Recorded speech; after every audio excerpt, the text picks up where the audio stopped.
Hello, people. Hope you have had a great week and looking forward to the next week. And I'm sure, very shortly we're going to get back to our offline classes and we would have personal interactions and definitely, better than what we actually do in online classes, right? So now we get to the next segment and the next poem, that's When You Are Old by W.B. Yeats. William Butler Yeats.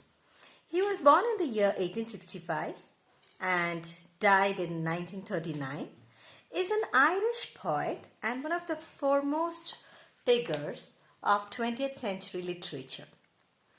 W.B. Yeats was an Irish poet who is considered probably the greatest poet in English language in the 20th century. His early poetry is part of the Celtic twilight. Part of the Celtic twilight or the Irish literary revival, and it uses the history, myths and heroic figures of Ireland. So, if you look at it, W.B. Yeats was an Irish poet and he was also the foremost figures. He was one of the prominent figures of the 20th century literature. And he was also considered, he was probably one of the greatest poet in the English language, and his early poetry was part of the Celtic twilight or the Irish literary revival, which means that, during that time, people did give a lot of importance to literature and they were also looking at reviving it. So it was that Celtic twilight was nothing but the Irish literary revival, and it uses the history, myths and heroic figures of Ireland. So they had their own, Ireland had its own history, the myths behind it, like the way we have it in India, and the heroic figures of Ireland. So it was more like, everything that was brought back, everything that was considered to be given another chance for people to read.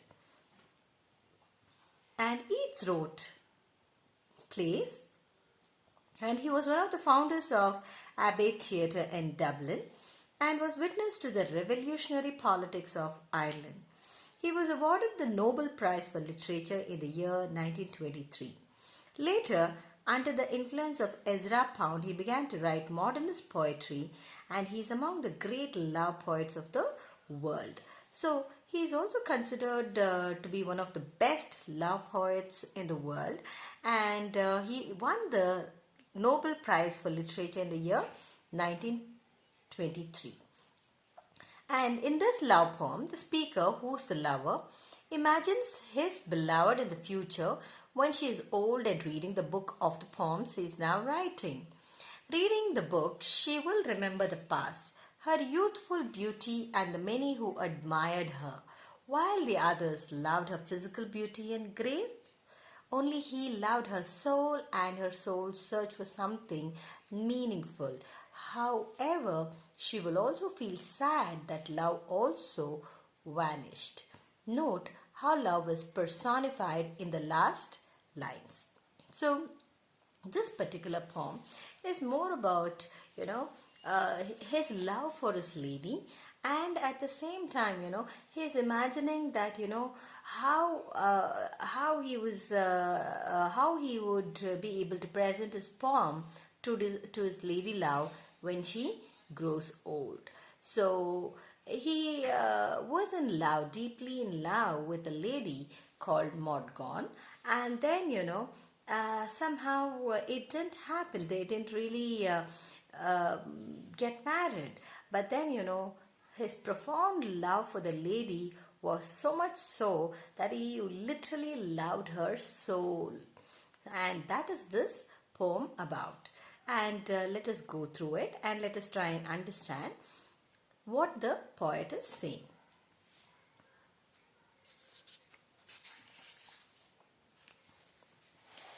when you are old. Now you can also see the picture over here, which is very beautifully depicted, and the pre-reading says, is there a difference between love and infatuation? So is there any difference? Of course, there is a lot of difference between love and infatuation. Love is when you truly love a person. You love the person for who she is or who he is. Infatuation is very temporary. It's only about attraction. You see somebody and you feel attracted, and a lot of times, today's generation is all about infatuation. They see a celebrity, they fall in love. They see a stranger, they fall in love. They see a person from nowhere, they fall in love. So this is not actually love, it's infatuation. It's just the temporary attraction that people are looking at. And do you think perception of love changes as one gets older? Oh yes. So it changes, isn't it? The most sincere love, the deep love will get better and better, stronger and stronger with age. It doesn't fade. That is true love. Okay, so as you are all in the teenage, you would soon realize that, yes, sometime, you might feel that, yes, this is a time to love, fall in love. This is a time to, have a boyfriend or a girlfriend. But if you look at these poems, you'll understand that, love is something forever. It means that you love a person for what he or she is, even if that person is not in your life. Okay, so it's very beautifully depicted. There's an old lady who's sitting here. It is a picturization of Modgon, and at the back you would see that, there's this beautiful lady here, and there are men also over there. So it's a very nice depiction of this poem. So let me read this for you. When you are old and grey and full of sleep and nodding by the fire, take down this book and slowly read and dream of the soft look your eyes had once and of their shadows deep. So what does this mean? The speaker directly addresses someone else and asks this person to imagine old age, a time of grey hair and general tiredness. Okay, full of sleep is nothing but tiredness. The speaker tells the addressee to pick up this book when they are falling asleep by the fire and to read from it. While dreaming of the soft and shadowed look the addressee's own eyes used to have. The addressee should also think of how many people loved the addressee's gracefulness and beauty, whether or not these people were sincere in their love. So, the first paragraph says that, the lady should read this poem when she gets old. See, how many loved your moments of glad grace and loved your beauty with love false so true. But one man loved the pilgrim soul in you and loved the sorrows of your changing face. So here it says that many of them, the addressee, should also look that the person, the lady, the addressee is nobody other than the lady. Here it is Modgon. So should also look at how many people loved the beauty, the gracefulness of this lady, whether or not these people were sincere in their love.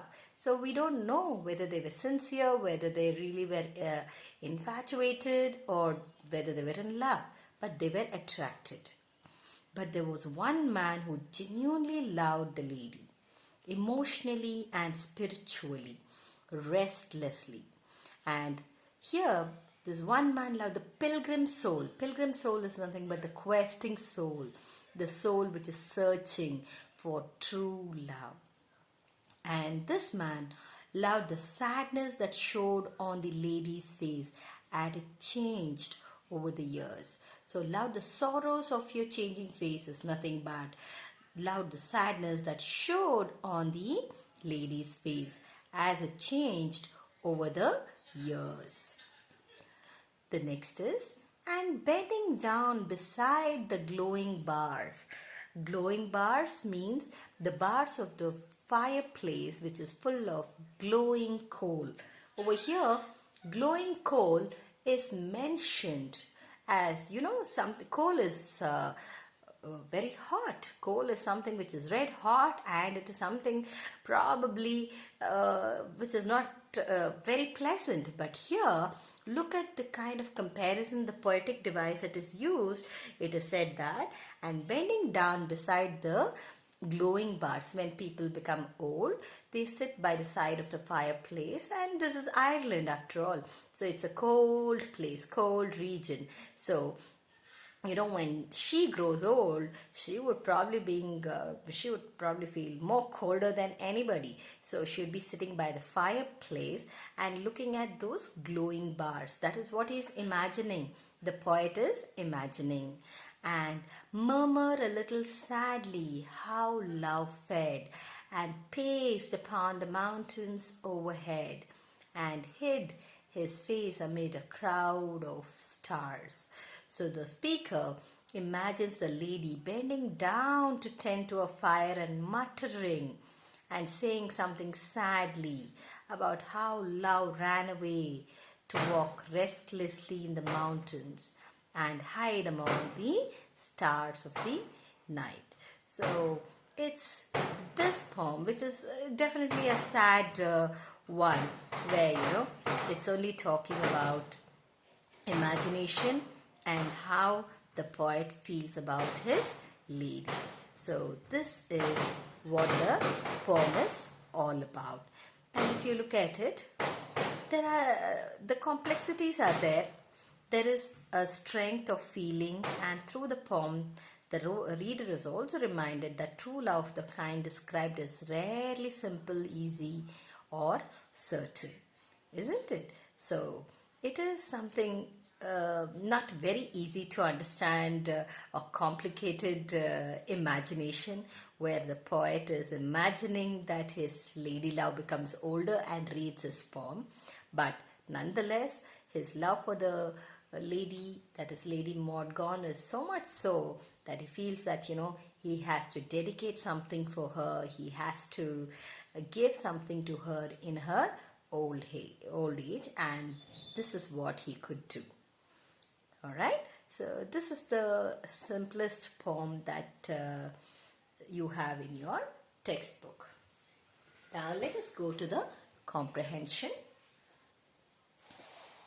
The speaker is addressing a young woman he has loved, an old woman that he has met now, the woman that he has admired in his life. The answer is a young woman the poet has loved. Second one, in line 2, the word book refers to memories, book of poems, an album, diary. Answer is book of poems. Third one, the word glad grace suggests her physical beauty, her inner beauty, her goodness. Here, the reference is her physical beauty. Pilgrim soul means a soul which is immortal, that has gone on a pilgrimage, which is in quest of true love. The answer is which is in quest of true love. What does the phrase your changing face suggest? Here, it suggests that the poet has loved her through thick and thin, through all the sorrows and griefs which befell her with the passing of years. So it suggests that, the poet has loved her so deeply through all the difficulties of life, and he truly loves her.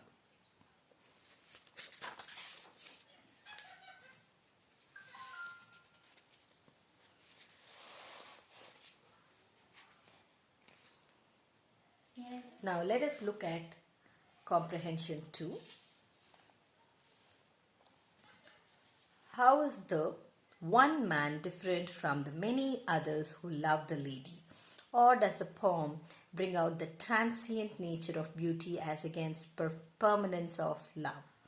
So, for this, let us just look at a few points and try and understand, how we could be answering this. For this is a 6-mark question, and you need to understand that, you need to write the entire poem and also give a good understanding of it. So these are the following points. When You're Old is a poem addressed to the woman whom he loved, Maud Gonne. This is a touching poem expressing the fleeting nature of love. So it is talking about the fleeting nature, which means it is the passing phase of love. And when Maud Gonne was young and beautiful, many men loved her for a physical charm. Many admirers made love to her and courted her. Some of her lovers were inspired by worthy sentiment, and some others by fickle or inconstant passion. But there was this one man, namely the poet, who had a spiritual kind of love for her, because this man loved her not only in her youth but every stage of her life.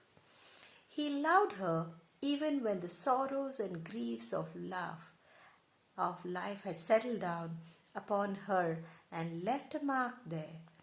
The poet loved her even when years brought wrinkles to her face, when she was old enough too. He makes it clear that he loved her for a pilgrim soul. The poem brings out the transient nature of beauty as against the permanence of love. The very desire of the poet that his loved should read his book when she is old and weak suggests the transient nature of beauty. The physical charm disappears, and now she is alone without any admirers. But his love towards her is immortal. It is permanent. Love is permanent. It lives forever and ever. It doesn't die. He is only the man who loved the pilgrim soul of the beloved, still loves her in her old age. So that is what you need to write in Comprehension 2. Now moving to Comprehension 3. Comment on the usage of the frame by the poet. Usage of the time frame. The usage of time frame is pretty convincing. We find the poet very young and is in love with a woman, Maud Gonne, who is also young at the time. The lady is loved by many admirers because of her physical charm, her physical beauty. She doesn't respond the love expressed by the poet. So he tells her to read his poems when she is old and grey. He thinks that she will understand the genuine love of the poet. We see here the present and the future. When she is old, he tells her to remember her lovers who loved for her physical beauty, the charm, and who are not there at present. They have all deserted her. But his love of pilgrim soul is noble, divine, and pure.